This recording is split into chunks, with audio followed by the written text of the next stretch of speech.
শুরুতে Iran Israel প্রসঙ্গ।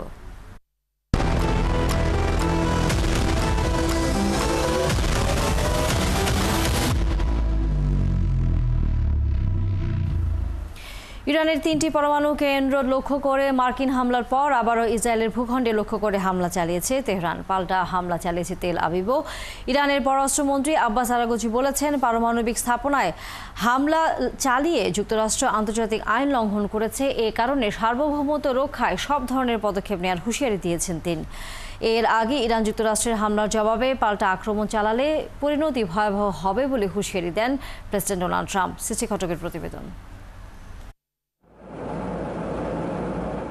2 সপ্তাহ পার হওয়ার আগেই স্থানীয় সময় শনিবার রাতে মার্কিন বিমান হামলায় কেঁপে উঠল ইরানের ফোর্দো, নাতানজ ও ইস্পাহানে পরমাণু স্থাপনা।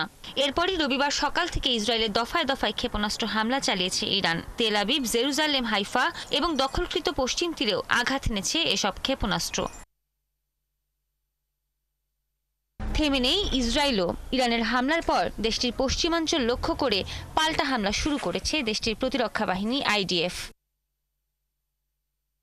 এর আগে হামলা চালিয়ে স্থানীয় সময় শনিবার রাতে জাতির উদ্দেশ্যে দেয়া ভাষণে যুক্তরাষ্ট্রের প্রেসিডেন্ট ডোনাল্ড ট্রাম্প দাবি করেন, মার্কিন বিমান হামলায় ইরানের পারমাণবিক স্থাপনা পুরোপুরি ধ্বংস হয়ে গেছে। তেহরান যদি শান্তি স্থাপন না করে তবে আরও হামলা চালানোর হুমকিও দিয়েছেন ট্রাম্প। হয় শান্তি আসবে, নয়তো ইরানের জন্য গত 8 দিনে আমরা যা দেখেছি তার চেয়েও বড় ট্র্যাজেডি হবে। মনে রাখবেন, এখনও অনেক লক্ষ্যবস্তু বাকি আছে। যদি শান্তি দ্রুত না আসে তাহলে আমরা নির্ভুলতা, দ্রুততা এবং দক্ষতার সঙ্গে আমাদের লক্ষ্যবস্তুতে হামলা চালাবো। শুধু তাই নয়, ইরানে হামলা চালিয়ে নিজেই নিজেকে ধন্যবাদ জানিয়ে ট্রুথ সোশ্যালে পোস্ট দিয়েছেন ট্রাম্প। যুক্তরাষ্ট্রের এই হামলা ইতিহাস বদলে দেবে বলে মন্তব্য করেছেন ইসরায়েলের প্রধানমন্ত্রী বেনিয়ামিন নেতানিয়াহু। অভিনন্দন প্রেসিডেন্ট ট্রাম্প। ইরানের পারমাণবিক স্থাপনায় হামলা চালানোর এই সাহসী সিদ্ধান্ত যুক্তরাষ্ট্রের ইতিহাস বদলে দেবে। অপারেশন রাইজিং লাইনে ইসরায়েল সত্যি দারুণ করেছে, কিন্তু আজ যুক্তরাষ্ট্র ইরানের পরমাণু স্থাপনায় যে হামলা করেছে তা অতুলনীয়। তারা এমন কাজ করেছে যা বিশ্বের কোনো দেশ করতে পারত না। তবে যুক্তরাষ্ট্র যেসব পারমাণবিক স্থাপনায় হামলা চালিয়েছে সেগুলোতে কোনো তেজস্ক্রিয় পদার্থ নেই বলে জানিয়েছে ইরানের রাষ্ট্রীয় গণমাধ্যম ইরনা নিউজ। এছাড়া এবার অঞ্চল জুড়ে মার্কিন নাগরিক ও সেনা ইরানের হামলার বৈধ লক্ষ্য বলেও হুঁশিয়ারি দেয়া হয়। ইরানের পারমাণবিক স্থাপনায় মার্কিন হামলাকে জঘন্য উল্লেখ করে এর প্রতিক্রিয়ায় এবং আত্মরক্ষায় যে কোনো পদক্ষেপ নেওয়ার অধিকার তেহরানের রয়েছে বলে মন্তব্য করেছেন ইরানের পররাষ্ট্রমন্ত্রী আব্বাস আরাগচি। এদিকে ইরানে যুক্তরাষ্ট্রের হামলার প্রতিক্রিয়ায় উদ্বেগ জানিয়েছেন জাতিসংঘের মহাসচিব অ্যান্তোনিও গুতেরেস। তিনি বলেছেন, এখন এই সংঘাত নিয়ন্ত্রণের বাইরে চলে যাওয়ার বড় ধরনের ঝুঁকি তৈরি হয়েছে। সৃষ্টি ঘটক, 71। যুক্তরাষ্ট্র ইরানের পারমাণবিক স্থাপনায় হামলার পর ইরানের সর্বোচ্চ নেতা আয়াতুল্লাহ আলী খামেনির প্রভাবশালী উপদেষ্টা ইরানের কায়হান পত্রিকার প্রধান সম্পাদক হোসেন শরিয়াত মাদারি মার্কিন নৌবাহিনীর জাহাজে ক্ষেপণাস্ত্র হামলা ও হরমুজ প্রণালী বন্ধ করে দেওয়ার হুঁশিয়ারি দিয়েছেন।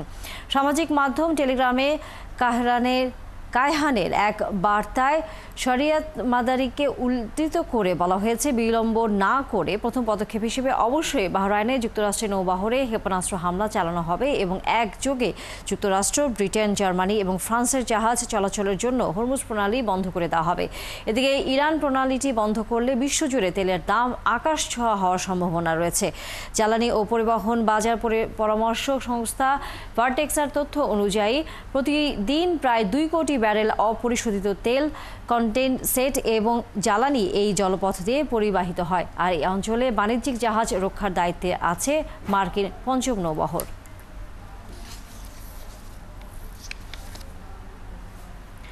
ইরানের পরমাণু কেন্দ্রগুলোতে হামলার জন্য যুক্তরাষ্ট্র ব্যবহার করেছে B-2 বম্বার্স। কেন এই বিমান ব্যবহার হলো, এর কাজই বাকি, বিশেষত্ব কি সেই বিমানের, জানাচ্ছেন আফসানা শাওন। মিজোরের হোয়াইটম্যান বিমান ঘাঁটি থেকে গুয়াম দ্বীপের দিকে উড়ে যায় 6টি B-2 bombers. Flight tracking data থেকেই জানা গেল এই তথ্য। লক্ষ্য সুদূর ইরান। সম্প্রতি গণমাধ্যমের নজর কেড়েছে B-2 বম্বার্স। বলা হচ্ছে, ভারী বোমা, বড় আকারের অর্ডিন্যান্স পেনিট্রেটর বহনে সক্ষম B2 স্পিরিট। এমনকি ইরানের ভূগর্ভে থাকা পারমাণবিক স্থাপনাও গুঁড়িয়ে দিতে পারে এটি, আর হলো তাই। বিশেষজ্ঞদের মতে ইরানের ফোর্দো পরমাণু কেন্দ্র ধ্বংসের জন্য বিশেষ যেই বোমাটি দরকার তা বহন করতে পারে একমাত্র B2 স্পিরিট। বিমানটির পুরো নাম নর্থ্রপ B2 স্পিরিট। একে স্টেলথ বম্বার নামেও ডাকা হয়। বিমানটির বিশেষত্ব হলো একে সহজে শনাক্ত করা যায় না, বিমান বিধ্বংসী ব্যবস্থাও খুঁজে পায় না এর অস্তিত্ব, আর তাই সহজেই ধ্বংসও করা যায় না একে। বিমানটি চালাতে দরকার হয় 2 জন পাইলট। প্রচলিত ও থার্মোনিউক্লিয়ার বোমা বহন করতে পারে B2 স্পিরিট। পরিমাণটাও নেহাত কম নয়। 230 কেজি ওজনের 80টি জিপিএস গাইডেড বোমা এবং 1100 কেজি ওজনের 16টি B-83 পরমাণু বোমা বহনে সক্ষম এই বিমান। 70-এর দশকের মাঝামাঝি সময় থেকে স্টেলথ প্রযুক্তি নিয়ে কাজ শুরু করে যুক্তরাষ্ট্র। 1976 সাল নাগাদ দূরপাল্লার কৌশলগত হামলার অবস্থায় পৌঁছায় স্টেলথ প্রযুক্তি। 1977 সালে বিষয়টি জানানো হয় তৎকালীন প্রেসিডেন্ট জিমি কার্টারকে। তিনি আরও গবেষণার নির্দেশ দেন, বাতিল করেন B-1 বম্বার্স। 1979 সালে নির্বাচনী প্রচারণায় রোনাল্ড রিগান অভিযোগ করেন প্রেসিডেন্ট জিমি কার্টার প্রতিরক্ষা খাতে ব্যর্থ। পরে 1980 সালে আনুষ্ঠানিকভাবে জানানো হয় একটি বোমারু বিমান সহ স্টেলথ বিমান তৈরি করছে যুক্তরাষ্ট্রের প্রতিরক্ষা বিভাগ। সবশেষ তথ্য অনুযায়ী যুক্তরাষ্ট্রের কাছে মোট 19টি B2 স্পিরিট আছে। একটি 2008 সালে বিধ্বস্ত হয়, আরেকটি বিধ্বস্ত হয় 2022 সালে। 2032 সাল পর্যন্ত B2 স্পিরিট বিমান ব্যবহারের পরিকল্পনা করেছে যুক্তরাষ্ট্রের বিমান বাহিনী। আফসানা শাওন, 71। ইরানের পারমাণবিক স্থাপনাগুলোর উপর যুক্তরাষ্ট্রের বিমান হামলার তথ্য আনুষ্ঠানিকভাবে চিহ্নিত করেছে তেহরান। শনিবার স্থানীয় সময় রাতে যুক্তরাষ্ট্রের বিমান হামলায় ফোর্দো, নাতাঞ্জ এবং ইস্পাহান এই 3টি পরমাণু স্থাপনা লক্ষ্যবস্তু ছিল বলে জানান প্রেসিডেন্ট ডোনাল্ড ট্রাম্প। এগুলো ইরানের পারমাণবিক কর্মসূচির মূল কেন্দ্রবিন্দু, যেগুলোর ওপর আগে ইসরায়েল হামলা চালিয়েছিল। এসব পরমাণু স্থাপনার বিস্তারিত জানাচ্ছেন শারমিন শ্রাবণী। ইরানের অন্যতম গুরুত্বপূর্ণ পারমাণবিক কেন্দ্র ফোর্দো। দেশটির পবিত্র কোম শহরের কাছে নির্মিত এই স্থাপনাটি পাহাড়ের নিচে অনেক গোপনে ও সুরক্ষিত উপায়ে তৈরি করা হয়েছে, যা 2009 সালে বিশ্বের নজরে আসে। তারপর থেকে প্ল্যান্টটি নিয়ে আন্তর্জাতিক পর্যায়ে উদ্বেগ দেখা দেয়। এই কেন্দ্রে ইউরেনিয়াম সমৃদ্ধ করা হয়। এর প্রধান হলগুলো আনুমানিক 80 থেকে 90 মিটার মাটির নিচে অবস্থিত। ধারণা করা হয় যে কোনো বিমান হামলা থেকে এটি নিরাপদ। এর ফলে আকাশ থেকে এই স্থাপনাটি ধ্বংস করা প্রায় অসম্ভব কাজ। নাতাঞ্জ নিউক্লিয়ার ইরানের পারমাণবিক স্থাপনাগুলির মধ্যে একটি। যুক্তরাষ্ট্রভিত্তিক সংগঠন নিউক্লিয়ার ট্রেড ইনিশিয়েটিভ NTI এর তথ্য অনুযায়ী নাতাঞ্জে 6টি ভূ উপরিস্থ ভবন এবং 3টি ভূগর্ভস্থ স্থাপনা রয়েছে। এর মধ্যে 2টি স্থাপনায় 50,000 সেন্ট্রিফিউজ রাখার ক্ষমতা রয়েছে। এই পারমাণবিক কেন্দ্রের অস্তিত্ব প্রথম 2002 সালে ইরানের পিপলস মুজাহিদিন অর্গানাইজেশন কর্তৃক উন্মোচিত হয়। এই কেন্দ্র 2003 সাল থেকে চালু রয়েছে। ইরান এখানে 60% পর্যন্ত বিশুদ্ধ ইউরেনিয়াম সমৃদ্ধ করেছিল বলে আন্তর্জাতিক পারমাণবিক শক্তি সংস্থা জানিয়েছে। জানিয়ে রাখি, অস্ত্র তৈরির উপযোগী ইউরেনিয়ামকে 90% পর্যন্ত সমৃদ্ধ করতে হয়। 2025 সালের জুন মাসে ইরান ও ইসরায়েলের পাল্টাপাল্টি হামলার সময় IDF ব্যাপকভাবে এখানে হামলা চালায়। আন্তর্জাতিক পরমাণু শক্তি সংস্থা জানিয়েছিল হামলার সময় উপরের স্থল স্থাপনাটি আংশিকভাবে ধ্বংস হয়ে গেছে বলে জানা গেছে। ইস্পাহান ইরানের মধ্যাঞ্চলে অবস্থিত। এটি দেশের সবচেয়ে বড় পারমাণবিক গবেষণা কমপ্লেক্স। এই স্থাপনা চীনের সহায়তায় নির্মাণ করা হয়, আর এটি চালু হয় 1984 সালে। NTI জানায় ইস্পাহানে প্রায় 3000 বিজ্ঞানী কাজ করেন। একে ইরানের পারমাণবিক কর্মসূচির কেন্দ্রস্থল বলে ধারণা করা হয়। এই কেন্দ্রে চীনের সরবরাহ করা 3টি ছোট গবেষণা চুল্লি চালু রয়েছে। সেই সঙ্গে এখানে একটি কনভার্সন ফ্যাসিলিটি অর্থাৎ পরিবর্তন কেন্দ্র, একটি জ্বালানি উৎপাদন কেন্দ্র, একটি জিরকোনিয়াম ক্ল্যাডিং কারখানা এবং আরও কিছু প্রযুক্তি স্থাপনা ও গবেষণাগার রয়েছে বলে জানিয়েছে NTI। ইরানের এই 3 গুরুত্বপূর্ণ পরমাণু স্থাপনাতে ইসরায়েলি প্রধানমন্ত্রী বেনিয়ামিন নেতানিয়াহুর আহ্বানে সাড়া দিয়ে হামলা চালিয়েছে ট্রাম্প প্রশাসন। শারমিন শ্রাবণী, ৭১। যুক্তরাষ্ট্র ইরানের 3টি পারমাণবিক স্থাপনায় হামলার পর নিন্দা জানিয়েছে কিউবা, চিলি, মেক্সিকো, ভেনেজুয়েলা। প্রতিক্রিয়া এসেছে লাতিন আমেরিকা থেকেও। সংকট সমাধানে সৌদি আরব আন্তর্জাতিক সম্প্রদায়কে জোরদার পদক্ষেপ নেওয়ার আহ্বান জানিয়েছে। মধ্যপ্রাচ্যের অনেক দেশ ওমান হামলা নিয়ে উদ্বেগ জানিয়েছে, তবে এই হামলায় স্বাগত জানিয়েছে যুক্তরাষ্ট্র। কিউবার রাষ্ট্রপতি মিগুয়েল ডিয়াজ ক্যানেল হামলার তীব্র নিন্দা জানিয়ে বলেন এটি জাতিসংঘের সনদের গুরুতর লঙ্ঘন। চিলির রাষ্ট্রপতি গ্যাব্রিয়েল বেওরিক এই হামলাকে অবৈধ দাবি করেছেন। এদিকে মেক্সিকো সংলাপের আহ্বান জানায়, হামলার নিন্দা জানিয়েছে ভেনেজুয়েলাও। আর ইরান পরমাণু অস্ত্র তৈরি করতে পারে না জানিয়ে একে সাধুবাদ জানান যুক্তরাজ্যের প্রধানমন্ত্রী কিয়ার স্টারমার। অন্যদিকে হামলার পর মিশ্র প্রতিক্রিয়া জানিয়েছেন যুক্তরাষ্ট্রের আইন প্রণেতারা। কংগ্রেসের অনুমোদন ছাড়া ইরানের ওপর বিমান হামলা চালানোর জন্য ট্রাম্প প্রশাসনের কাছ থেকে জবাবদিহিতা চেয়েছেন ডেমোক্র্যাট নেতা চাক শুমার। ইরানের শান্তিপূর্ণ উদ্দেশ্যে পারমাণবিক অস্ত্র ব্যবহারের অধিকার আছে। শুক্রবার সেন্ট পিটার্সবার্গ আয়োজিত অর্থনৈতিক ফোরামের অধিবেশন শেষে সাংবাদিকদের দেয়া এক সাক্ষাৎকারে এই কথা বলেন রাশিয়ার প্রেসিডেন্ট ভ্লাদিমির পুতিন। পুতিন বলেন তিনি বিশ্বাস করেন ইরান শান্তিপূর্ণ কাজে পারমাণবিক শক্তি ব্যবহারের অধিকার রাখে। তারা পূর্বের মতো ভবিষ্যতেও এই বিষয়ে প্রয়োজনীয় সহায়তা দিতে প্রস্তুত। তিনি আরও বলেন রাশিয়া বিশ্বের যে কোনো দেশে পারমাণবিক অস্ত্র বিস্তারের বিরোধিতা করে। এদিকে আন্তর্জাতিক পারমাণবিক শক্তি সংস্থা বারবার নিশ্চিত করেছে ইরান পারমাণবিক অস্ত্র তৈরির চেষ্টা করছে, এমন কোনো প্রমাণ পায়নি তারা। সাক্ষাৎকারে পুতিন উভয় পক্ষকে আলোচনার মধ্য দিয়ে সমাধানের আহ্বান জানিয়েছে। দর্শক, ইরানে যুক্তরাষ্ট্রের হামলার ঘটনা প্রবাহ এবং এর প্রেক্ষাপট জানাতে আমাদের নিউজরুম থেকে যুক্ত হয়েছেন সহকর্মী আফসানা শাওন। শাওন, বলা যায় অনেকটা নাটকীয়তা আমরা দেখেছি। ডোনাল্ড ট্রাম্প ইরানে হামলা করবে কিনা তার জন্য 2 সপ্তাহ সময় এরই মধ্যে গণমাধ্যমকে জানিয়েছিল বা পুরো বিশ্ববাসীকে জানিয়েছিল, কিন্তু সেই সপ্তাহ 2 না হওয়ার আগে 1 সপ্তাহ হয়নি, তার মধ্যেই যুক্তরাষ্ট্র এরই মধ্যে ইরানের উপর তারা যেই হামলা সেটি চালিয়েছে এবং পারমাণবিক স্থাপনাকে লক্ষ্য করে হামলা চালিয়েছে। আপনার কাছে কি মনে হয় এখানে আসলে কি ধরনের ভূ রাজনীতির বিষয়টি সামনে আসছে?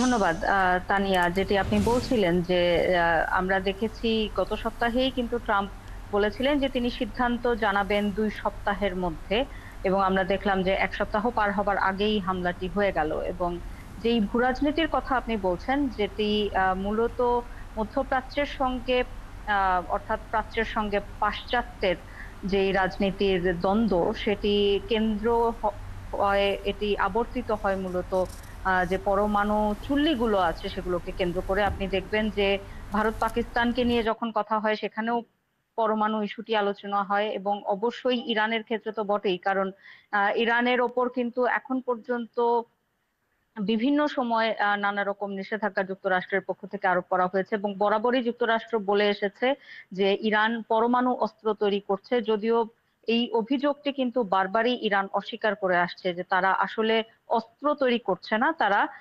শান্তিপূর্ণ যে পরমাণু কার্যক্রম, অর্থাৎ জ্বালানি ক্ষেত্রে ব্যবহারের জন্য যে পরমাণু কার্যক্রম, সেটি তারা পরীক্ষা নিরীক্ষা করছে। এবং এই যে যুক্তরাষ্ট্রের যে দাবি যে ইরান পরমাণু অস্ত্র তৈরি করছে, এটি আসলে তারা করতে পারছে। ইসরায়েল গত কয়েক বছর আগে ইরানের বেশ কিছু পারমাণবিক কার্যক্রম সংক্রান্ত বেশ কিছু নথি চুরি করেছিল গোয়েন্দা সংস্থা মোসাদ। তাদের কাছে থাকা সেই সব নথির ভিত্তিতে প্রথম ইসরায়েল এই দাবি তোলে যে ইরানের কাছে পরমাণু অস্ত্র আছে, অথবা তারা শিগগিরই পরমাণু অস্ত্র তৈরি করে ফেলতে পারবে, এমন পরিমাণ পরমাণু কার্যক্রমে তারা সমৃদ্ধ হয়েছে। এরপর থেকেই তাদের উপরে এই অভিযোগটি আসা শুরু হয়, এবং সর্বোপরি যেটি হলো যে একেবারেই বিনা উস্কানিতে হঠাৎ ইরান পরমাণু কার্যক্রম চালাচ্ছে এমন একটি অভিযোগ তুলে গত 13ই জুন ইসরায়েল প্রথম ইরানে হামলা শুরু করে, এবং আমরা দেখেছি তারপর ইরান পাল্টা হামলা চালায়, এবং গত এই 10 দিন ধরে টানা 2 পক্ষের মধ্যে হামলা পাল্টা হামলা চলছিল। ধারণা করা হচ্ছিল, আন্তর্জাতিক বিশ্লেষকরাও এমনটা বলছিলেন, যে হয়তো শেষ পর্যন্ত যতই হুমকি ধামকি দেয়া হোক কিন্তু যুক্তরাষ্ট্র হামলা করবে না, সরাসরি ইরানে, কারণ ধারণা করা হচ্ছিল ট্রাম্প যখন ক্ষমতায় আসেন তখন তিনি এই কথাই বলে ক্ষমতায় এসেছিলেন যে যত যুদ্ধ চলছে সেগুলো তিনি থামাবেন, থামাতে চান। এখানে আপনার কাছে একটা প্রশ্ন আছে।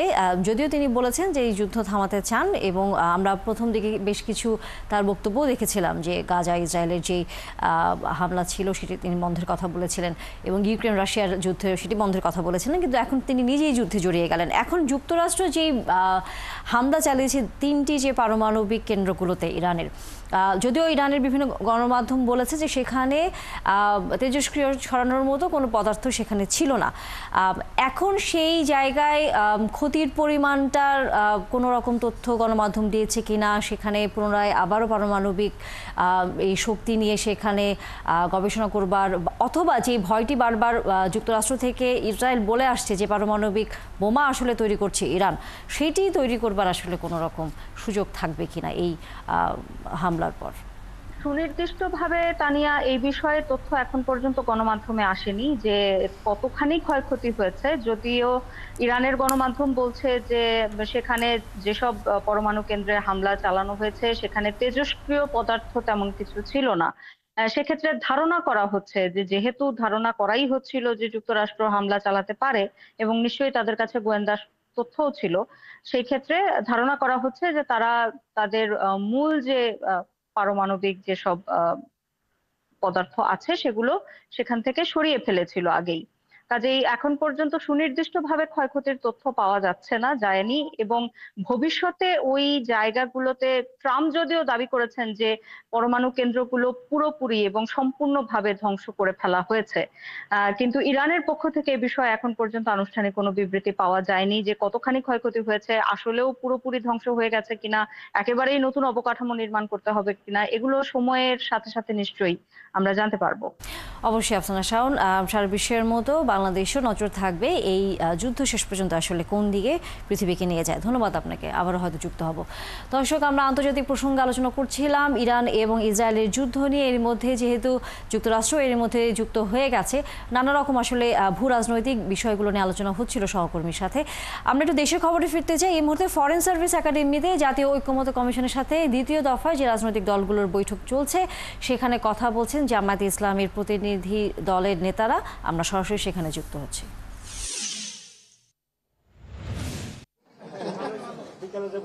আসসালামু আলাইকুম, আমি ব্যারিস্টার সানি আব্দুল হক, এবি পার্টির পক্ষ থেকে বলছি। আজকে আসলে সকাল থেকে একটা সিঙ্গেল বিষয় নিয়ে আলোচনা করা হয়েছে, সেটা হচ্ছে বাংলাদেশে নতুন সংস্কার পরবর্তী বাংলাদেশে আসলে প্রধানমন্ত্রীর মেয়াদ কতবার হতে পারে। তো এখানে দুটো শব্দের আসলে একটা ধূম্রজাল তৈরি হয়েছে, একটা 2 টার্ম আর 2 বার 2 মেয়াদ, এরকম একটা আর কি। তো আমরা সবাই মোটামুটি একমত হয়েছি যে আসলে টার্ম বা মেয়াদ যেটাই বলুন না কেন, একটা নির্দিষ্ট সময়ের মধ্যে বন্ধনীতে আটকে রাখলে এটা বেশি পরিষ্কার হবে। এখন এই সময়টা কতখানি হবে, এটা কি আসলে 10 বছর হবে না এর চেয়ে বেশি হবে? তো এখন মোটামুটি সবাই 2-3টা রাজনৈতিক দল ছাড়া মোটামুটি সবাই আসলে একমত হয়েছে যে। দর্শক, জামায়াতে ইসলামের প্রতিনিধিরা আগে কথা বলে গেছেন, আমরা যুক্ত ছিলাম এবি পার্টির প্রতিনিধিরা কথা বলছিলেন। নিশ্চয়ই আমাদের পরবর্তীতে সংবাদ সংযোগে সহকর্মীর মাধ্যমে বিস্তারিত আমরা জানাবো। সুষ্ঠু নির্বাচনের মাধ্যমে বাংলাদেশের শান্তিপূর্ণ ক্ষমতা হস্তান্তর দেখতে চায় আমেরিকা, জানিয়েছেন বিএনপির স্থায়ী কমিটির সদস্য আমির খসরু মাহমুদ চৌধুরী। বলেন, তারেক রহমান ও ডক্টর মোহাম্মদ ইউনূসের বৈঠকে নির্বাচনের দিনক্ষণ ঠিক হতে বাংলাদেশের সাথে অংশীদার সকল রাষ্ট্রগুলো তাদের কর্মপরিকল্পনা ঠিক করছে। সকালে গুলশানে বিএনপি চেয়ারপারসনের কার্যালয়ে দলের মহাসচিবের সাথে আমেরিকার রাষ্ট্রদূত ট্রেসি অ্যান জ্যাকবসনের সাক্ষাতের পর সাংবাদিকদের একথা বলেন তিনি। এ সময় সংস্কার প্রশ্নে খসরু বলেন, সংস্কার সহ বিভিন্ন ইস্যুতে আগামী 1 মাসের মধ্যে ঐক্যমতে পৌঁছানো সম্ভব। জুলাই সনদে ভিন্ন মত থাকতেই পারে, কিন্তু যে বিষয়গুলোতে ঐক্যমত হবে সেই সংস্কার করে নির্বাচনের দিকে এগিয়ে যাবে এমন প্রত্যাশা করেন তিনি। তারেক রহমান সাহেব এবং চিফ অ্যাডভাইজারের সাথে সেই মিটিংয়ের গুরুত্ব তারা অনুধাবন করতে পারছে এবং সেই মিটিংয়ের ফলে যে একটা বড় ধরনের দেশের মধ্যে একটা স্বস্তি আসছে এবং নির্বাচনমুখী হয়েছে সেটাও আলোচনায় আসছে। একটা স্বস্তির ব্যাপার, সবাই জানে যে ডেমোক্রেটিক ট্রান্সফরমেশনে আমরা যেদিকে যাচ্ছি সেটার একটা দিনক্ষণ মোটামুটি একটি সিদ্ধান্তে আসা গেছে ফেব্রুয়ারি, এটা সকলের জন্য স্বস্তি, শুধু বাংলাদেশের ভিতরে তো না, বাংলাদেশে যারা পার্টনার আছে বিদেশে, আমেরিকা সহ সবার জন্য একটা স্বস্তি। তিনটি জাতীয় সংসদ নির্বাচন নিয়ে নির্বাচন কমিশনে অভিযোগ জানিয়ে শেরেবাংলা থানায় মামলা করেছে বিএনপি। 2014, 18 ও 24-এর বিতর্কিত নির্বাচনে সংবিধান লঙ্ঘন করে কমিশন কাজ করেছে বলে অভিযোগ দলটির। সকালে বিএনপি নেতা সালাউদ্দিন খানের নেতৃত্বে একটি প্রতিনিধি দল নির্বাচন কমিশনে এই অভিযোগ জানায়। শেখ হাসিনা সহ বিগত 3 নির্বাচনের নির্বাচন কমিশনার ও সংশ্লিষ্ট 19 জনের নামে অভিযোগ দেওয়া হয়েছে। এরপর শেরেবাংলা থানায় মামলা করে বিএনপি। পরে সাংবাদিকদের সালাউদ্দিন খান জানান, এসব নির্বাচনের সময় বিএনপি নেতাদের গুম ও নির্যাতন করা হয়েছে। ফ্যাসিস্ট সরকারের নির্দেশে দিনের ভোট রাতে করা হয়েছে। 2014 সালে প্রধান নির্বাচন কমিশনার কাজী রকিবউদ্দিন আহমেদ সিএসসি দায়িত্বে ছিলেন। বিএনপি ও সমমনা দলগুলো ওই নির্বাচনে অংশ নেয়নি। আর 2018 সালের প্রধান নির্বাচন কমিশনারের দায়িত্বে ছিলেন KM নুরুল হুদা। এছাড়া 2024 সালে জাতীয় নির্বাচনের সময় সিএসসি ছিলেন কাজী হাবিবুল আওয়াল। স্বৈরাচার সরকার, ভোটারবিহীন সরকার শেখ হাসিনা, অবৈধ প্রধানমন্ত্রী শেখ হাসিনা আছে প্রধান।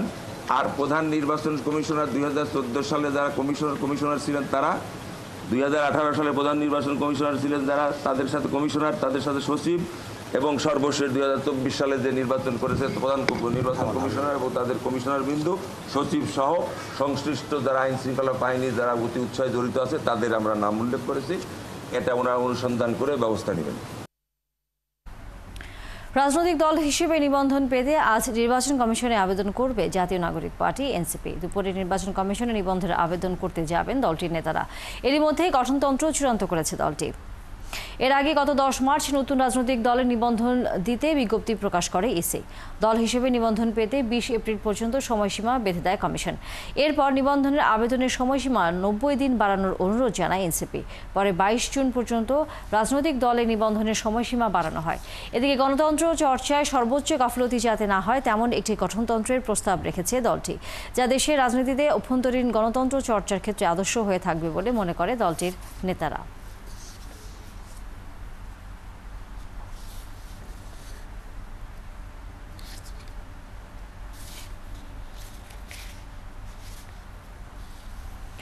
প্রধান উপদেষ্টার সভাপতিত্বে উপদেষ্টা পরিষদের বৈঠকে 2025-26 অর্থ বছরের জন্য ঘোষিত বাজেট পাশ করা হয়েছে।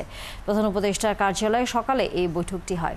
এছাড়া বৈঠকে 5 অগস্টকে ছাত্র জনতার অভ্যুত্থান দিবস ঘোষণা দিয়ে সরকারি ছুটির প্রজ্ঞাপন জারি সহ জুলাই-আগস্ট মাসের কর্মসূচি নিয়েও আলোচনা হয়েছে। 2025-26 অর্থ বছরের জন্য ঘোষিত বাজেটে তেমন কোনো পরিবর্তন না এলেও ফ্ল্যাট কেনা এবং ভবন নির্মাণে অপ্রদর্শিত বা কালো টাকা সাদা করার সুযোগটি বাতিল হতে পারে।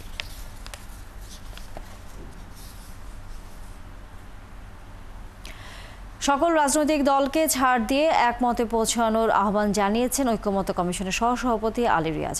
রাজনৈতিক দলগুলোর সাথে জাতীয় ঐক্যমত্য কমিশনের দ্বিতীয় ধাপের 5ম দিনের আলোচনা শুরুতে তিনি আহ্বান জানান। বেলা 11:30টায় রাজধানীর ফরেন সার্ভিস একাডেমির দোয়েল হলে এই আলোচনা শুরু হয়। অমীমাংসিত বিষয় নিয়ে আলোচনা হবে আজ। প্রধানমন্ত্রীর মেয়াদ, সীমানা পুনর্নির্ধারণ এবং রাষ্ট্রের মূলনীতি, এই 3টি বিষয় নিয়ে আলোচনা বসাচ্ছে ঐক্যমত্য কমিশন। অধ্যাপক ডক্টর আলী রিয়াজ বলেন, সুনির্দিষ্ট অনেকগুলো বিষয়ে একমতে পৌঁছানো যায়নি। দলগুলো যেন দলের নীতি নির্ধারণী পর্যায়ে আলোচনা করে বেশ কিছু বিষয়ে সিদ্ধান্ত নিতে পারে, সেজন্য আগামী 2 দিন সভা মুলতবি করতে পারে। সিদ্ধান্ত সহ মুলতবি করে বুধবার আবার আলোচনা হবে। আগামী সপ্তাহে আগামী সপ্তাহের শুরুতে উচ্চ কক্ষ নিয়ে আবার আলোচনা হবে।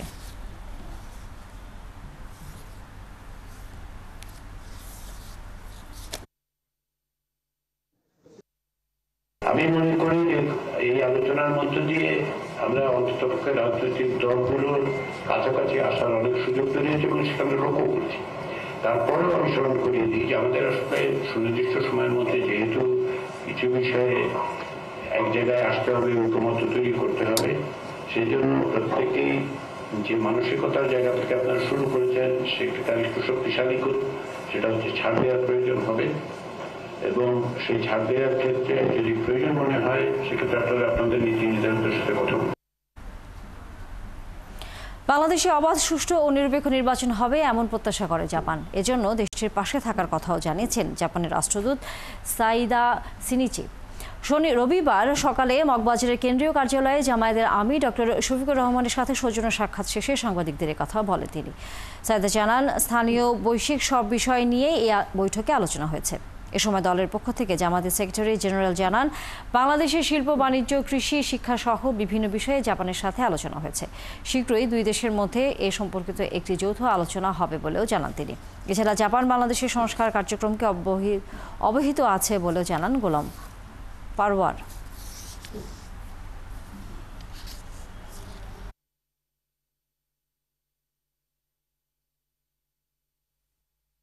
জাপান এবং বাংলাদেশের বন্ধুত্বপূর্ণ সম্পর্কের উত্তরণে খুব চমৎকার আলোচনা হয়েছে। বাংলাদেশ এবং জাপানের শিল্প, বাণিজ্য, ব্যবসার ক্ষেত্রে উভয়ের সাথে আমরা কিভাবে আরও সমৃদ্ধ হতে পারি, উত্তরোত্তর অগ্রগতি হতে পারে, আমদানি রপ্তানি পণ্যের ব্যাপারে আমরা কি করতে পারি সে বিষয়ে আমাদের মাননীয় প্রেসিডেন্টের সাথে মত বিনিময় করেছেন। দুই দেশের মধ্যে অতি সম্প্রতি অনুষ্ঠিত হবে এবং ইতিপূর্বেও কিছু দুই দেশের মধ্যে এই সমস্ত ব্যবসা, বাণিজ্য, বিনিয়োগ নিয়ে আলোচনা হয়েছে। আমরা স্থানীয় বৈশ্বিক সব বিষয় নিয়ে কথা বলেছি। আমরা জানিয়েছি জাপান সব সময় বাংলাদেশের পাশে থাকবে। বাংলাদেশে একটি অবাধ, সুষ্ঠু ও নিরপেক্ষ নির্বাচন হবে, এমনটাই প্রত্যাশা করে জাপান। চাঙ্খারপুলের 6 হত্যা মামলার অভিযোগ গঠনের শুনানি শুরু হবে আগামী 29 জুন। এছাড়া মামলার প্রধান আসামি সাবেক ডিএমপি কমিশনার হাবিবুর রহমান সহ পলাতক 4 আসামির পক্ষে রাষ্ট্র নিয়োজিত আইনজীবী নিয়োগের নির্দেশ দেওয়া হয়েছে। বিচারপতি গোলাম মর্তুজা মজুমদারের নেতৃত্বাধীন ট্রাইব্যুনালে আজ এই আদেশ দেন। সকালে মানবতা বিরোধী অপরাধের এই মামলার শুনানিতে শাহবাগ থানায় বরখাস্ত হওয়া পরিদর্শক আরশাদ এবং 3 কনস্টেবল সুজন, ইজাজ হোসেন ইমন এবং নাসরুলকে হাজির করা হয়। এর আগে গত 3 জুন এই মামলার পলাতক 4 আসামিকে ট্রাইব্যুনালে হাজির করতে পত্রিকা বিজ্ঞপ্তি প্রকাশের নির্দেশ দেওয়া হয়। একটি বাংলা দৈনিক এবং একটি ইংরেজি দৈনিকে বিজ্ঞপ্তি নির্দেশ দিয়ে শুনানির জন্য আজকের দিন ঠিক করা হয়। এই মামলায় পলাতক 4 আসামি হলেন ডিএমপির সাবেক কমিশনার হাবিবুর রহমান, যুগ্ম কমিশনার সুদীপ কুমার চক্রবর্তী, রমনা অঞ্চলের অতিরিক্ত উপ কমিশনার শাহ আলম মোহাম্মদ আখতারুল ইসলাম এবং সহকারী কমিশনার মোহাম্মদ ইমরুল। ছাত্র জনতার গণঅভ্যুত্থানে গত 5 অগস্ট চাঙ্খারপুলে গুলি করে 6 জনকে হত্যার ঘটনায় মানবতা বিরোধী অপরাধের মামলায় গত 25 মে আনুষ্ঠানিক অভিযোগ আমলে নেয় ট্রাইব্যুনাল। চাঙ্খারপুলের যে হত্যাকাণ্ড জুলাই বিপ্লব চলাকালীন, সেইটার পরবর্তী আদেশের জন্য দিন ধার্য ছিল। পরবর্তী আদেশ দান অর্থাৎ হচ্ছে যে সমস্ত আসামি পলাতক ছিলেন তাদের বিরুদ্ধে কগনিজেন্স নেওয়া হয়েছিল, গ্রেপ্তারি পরোয়ানা জারি হয় নাই মর্মে রিপোর্ট আসার পর পত্রিকা বিজ্ঞপ্তি দেওয়া হয়েছিল।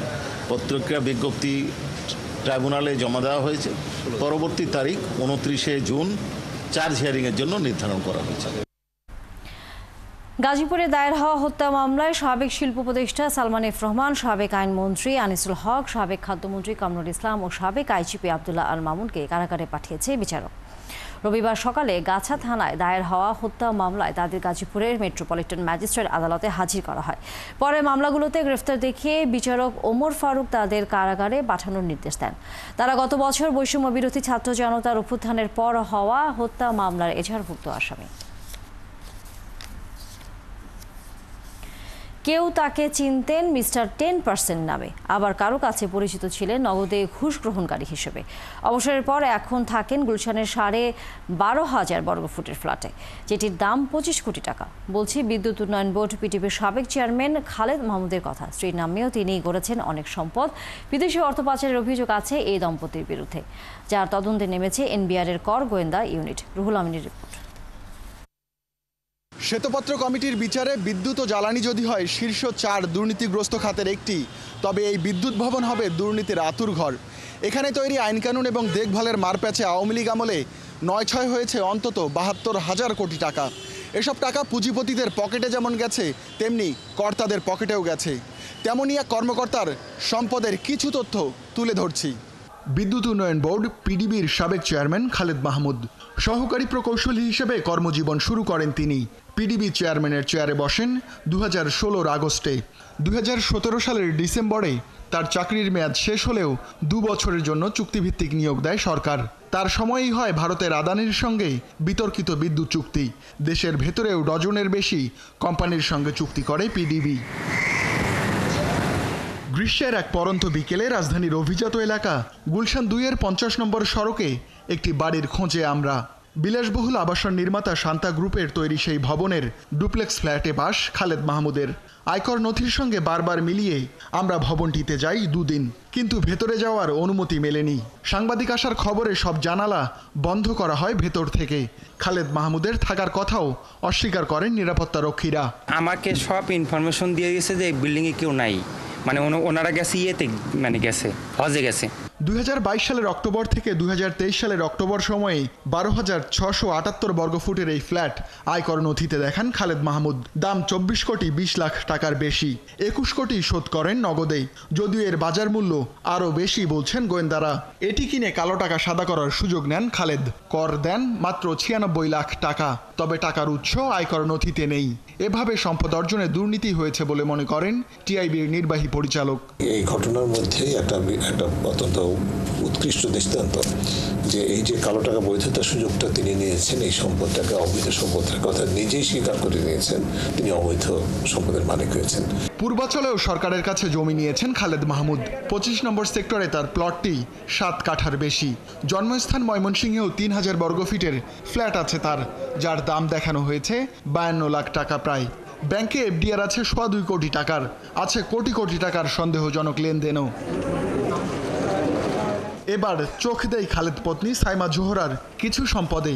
কূটনৈতিক এলাকা বাড়িধারায় শেলটেকের এই ভবনে একটি ফ্ল্যাট আছে তার। 3000 বর্গফুটের ফ্ল্যাটের দাম দেখানো কোটি টাকার কিছু বেশি, অথচ বাজার মূল্য 6 কোটির বেশি। এটি বিদেশিদের কাছে ভাড়া দেয়া। এখানে সব ওই কোরিয়ারা, বিদেশিরা ভাড়া, বিদেশিরা। এই যে সব গাড়িগুলো বিদেশি। আর এমনি কোন ফ্ল্যাটের মালিককে না আমি চিনি না। ধানমন্ডির 14 সড়কের এই ভবনে 2000 বর্গফুটের ফ্ল্যাট আছে সাইমার। প্রায় 3 কোটি টাকা বাজার মূল্যের ফ্ল্যাটটির দাম দেখানো মাত্র 75 লাখ, এটিও ভাড়া দেয়া। এইটা বর্তমানে এখন ভাড়াটিয়া থাকেন, আগে ওখানে মালিক থাকতেন, খালেদ মাহমুদ স্যার থাকতেন। উনি বছরখানিক আগে এটা ছেড়ে দিয়েছেন এবং কোথায় থাকেন এর মধ্যে বলতে পারতেছেন। খালেদ পত্নীর এফডিআর আছে প্রায় 2.5 কোটি টাকার। সব মিলিয়ে মোট সম্পদ 5 কোটি টাকার বেশি। সবার মনেই প্রশ্ন জাগতে পারে, যিনি শুধু বাসস্থানে 25 কোটি টাকা বিনিয়োগ করেন, তার মোট সম্পদ কত হতে পারে? গোয়েন্দা তথ্য বলছে খালেদ মাহমুদের পরিবারের অনেক সদস্য যুক্তরাষ্ট্র, সিঙ্গাপুরে থাকেন। এই 2 দেশে অর্থ পাচারের তথ্যও খুঁজছেন গোয়েন্দারা। এসব বিষয়ে বক্তব্য জানতে একাধিকবার যোগাযোগ করেও খালেদের কাছে সাড়া মেলেনি। বিশ্লেষকেরা বলছেন, সুষ্ঠু তদন্ত করে বিচার নিশ্চিত করতে হবে। আমলাতন্ত্র, রাজনীতি এবং ব্যবসা বা বিনিয়োগ, এই যে ত্রিপক্ষীয় আদালত, এর মাধ্যমে কিন্তু বড় ধরনের দুর্নীতিগুলি সংগঠিত হয়েছে এবং সবচেয়ে আমাদের দেশে অত্যন্ত প্রকটভাবে হয়েছে। কাজে একদিক থেকে যেরকম তাদেরকে জবাব দিতে হয়, অন্য দিক থেকে পুরো যারা যোগসাজশকারী তাদেরকে হত্যা করতে হবে। খালেদ মাহমুদের অবৈধ সম্পদের তথ্য সরকারের বিভিন্ন সংস্থার হাতে আছে। তারপরও তথ্যবিহীন উৎস থেকে পাওয়া টাকায় কেনা বিলাসবহুল ফ্ল্যাটে দিব্যি আছেন তিনি। নিয়মিত বসছেন একটি বেসরকারি বিদ্যুৎ কোম্পানির পরিচালনা পর্ষদেও। রুহুল আমিন, 71, ঢাকা। সরকারি চাকরি সংশোধন অধ্যাদেশ বাতিলের দাবিতে অবস্থান কর্মসূচি পালন করেছে সচিবালয় কর্মকর্তা কর্মচারী ঐক্য ফোরাম। সকালে সচিবালয়ের 11 নম্বর ভবনের নিচে এই কর্মসূচি পালন করেন তারা। এর আগে মিছিল নিয়ে সচিবালয়ে প্রদক্ষিণ করেন তারা। এ সময় ফোরামের কো চেয়ারম্যান বাদিউল কবির আর সময় নষ্ট না করে এই কালো আইন বাতিলের দাবি জানান। অধ্যাদেশ সংশোধন নয়, বরং বাতিলের দাবি জানান আন্দোলনকারীরা। যেসব কর্মকর্তা এই অধ্যাদেশ প্রণয়নের সাথে জড়িত, তাদের দপ্তরের সামনেও অবস্থান ধর্মঘট করার কথা জানান তারা। চাকরিতে পুনর্বহাল, ক্ষতিপূরণ এবং বিজিপি নামকরণ আবারও বিটিআর করা সহ 3 দফা দাবিতে অবস্থান কর্মসূচি পালন করেছে বিটিআর কল্যাণ পরিষদ। সকাল থেকে কেন্দ্রীয় শহীদ মিনারে অবস্থান কর্মসূচি পালন করেন তারা। সারা দেশ থেকে যোগ দেন কয়েকজন বিটিআরের চাকরিচ্যুত সদস্য। এদিন পূর্ব নির্ধারিত কর্মসূচি অনুযায়ী সচিবালয় অভিমুখে যাত্রা করার কথা ছিল তাদের। যদিও 9 সদস্যের প্রতিনিধি দল দুপুর 12টার পর সচিবালয়ে আলোচনার জন্য যাওয়ায় আপাতত কর্মসূচি প্রত্যাহার করেন তারা। চাকরিতে পুনর্বহাল, ক্ষতিপূরণ তদন্ত কমিশনের প্রজ্ঞাপনের একটি ধারক বাতিল সহ বিজেপির নাম আবারও বিটিআরে রূপান্তরের 3 দফা দাবি জানান তারা।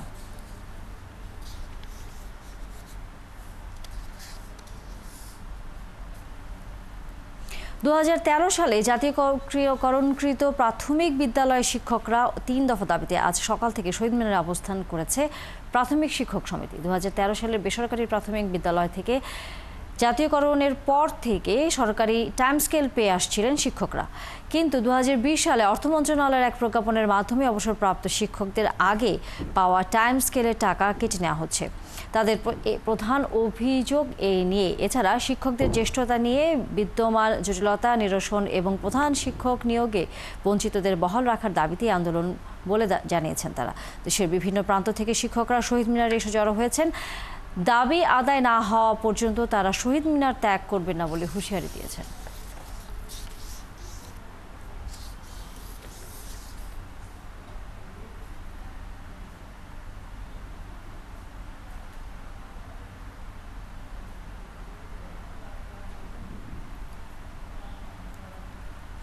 আঠারোতম শিক্ষক নিবন্ধনের সনদের দাবিতে সকালে জাতীয় প্রেসক্লাবের সামনে অবস্থানরত প্রার্থীদের সাথে পুলিশের ধাওয়া পাল্টা ধাওয়ার ঘটনা ঘটেছে।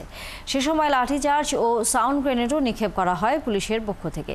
বেসরকারি শিক্ষক নিবন্ধনের প্রিলিমিনারি এবং লিখিত পরীক্ষায় উত্তীর্ণ হয়ে মৌখিক পরীক্ষায় বসার জন্য নির্বাচিত হয়েছিলেন 83,865 জন প্রার্থী। গত 4 জুন চূড়ান্ত ফল প্রকাশিত হলে তাদের মধ্য থেকে 60,521 জন প্রার্থী উত্তীর্ণ হন। অনুত্তীর্ণ 23,000 প্রার্থীর একাংশ সকাল থেকে জাতীয় প্রেসক্লাবের সামনে অবস্থান নিয়ে তাদের উত্তীর্ণ ঘোষণা করে শিক্ষক নিবন্ধন সনদ দেওয়ার দাবি জানান। সে সময় তারা কিছুক্ষণের জন্য বন্ধ করে দেয় ওই এলাকার যান চলাচল। যার 2 হাত ভর্তি ময়লা আর জাম আর একজন সুপার স্মার্ট মা, এই তো দেন হ্যান্ড ওয়াশটা দেন। আরে এটা তো স্যাশে। এইটাই হ্যান্ড ওয়াশ। এর ম্যাজিক্যাল পাউডার পানিতে মেশান, শেক করুন, ব্যাস মাত্র 30 টাকায় তৈরি পুরো মাসের হ্যান্ড ওয়াশ। একেই বলে ম্যাজিক। আচ্ছা, একাত্তরে চলছে সংবাদ সংযোগ। গল ভাসলো রান বন্যায়। বিশ্ব টেস্ট চ্যাম্পিয়নশিপের নতুন সাইকেল শুরু হলো ড্র দিয়ে। বাংলাদেশ শ্রীলঙ্কা 2 ম্যাচ টেস্ট সিরিজের প্রথমটা শেষ হলো পয়েন্ট ভাগাভাগিতে। লঙ্কানদের বিপক্ষে সিরিজের শেষ ম্যাচ বুধবার কলম্বোতে। গলে চমক দেখিয়েছেন টাইগার কাপ্তান নাজমুল হোসেন শান্ত। প্রথম ইনিংসে শান্তর 148 রানের দুর্দান্ত এক ইনিংসে পর দ্বিতীয় ইনিংসে শান্ত খেলেন 125 রানের অপরাজিত ইনিংস। বাংলাদেশের প্রথম অধিনায়ক হিসেবে এক টেস্টে জোড়া সেঞ্চুরি নজির করেছেন শান্ত। সেই মোমেন্টাম ধরে রেখে লঙ্কানদের বিপক্ষে সিরিজ জিততে প্রস্তুত শান্ত বাহিনী। সিরিজের শেষ টেস্টে একাদশে আসতে পারে পরিবর্তন। অসুস্থতায় প্রথম ম্যাচ খেলতে পারেননি মেহেদী মিরাজ। ফুল ফিট হলে সিরিজের শেষ ম্যাচে দেখা যেতে পারে এই টাইগার অলরাউন্ডারকে। এদিকে বোলিং লাইন আপেও দেখা যেতে পারে পরিবর্তন।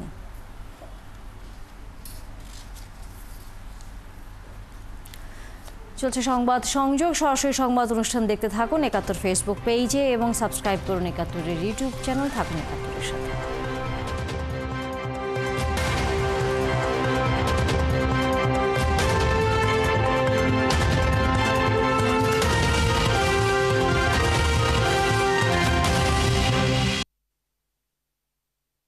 মার সাথে তোর চেহারা মিলে না।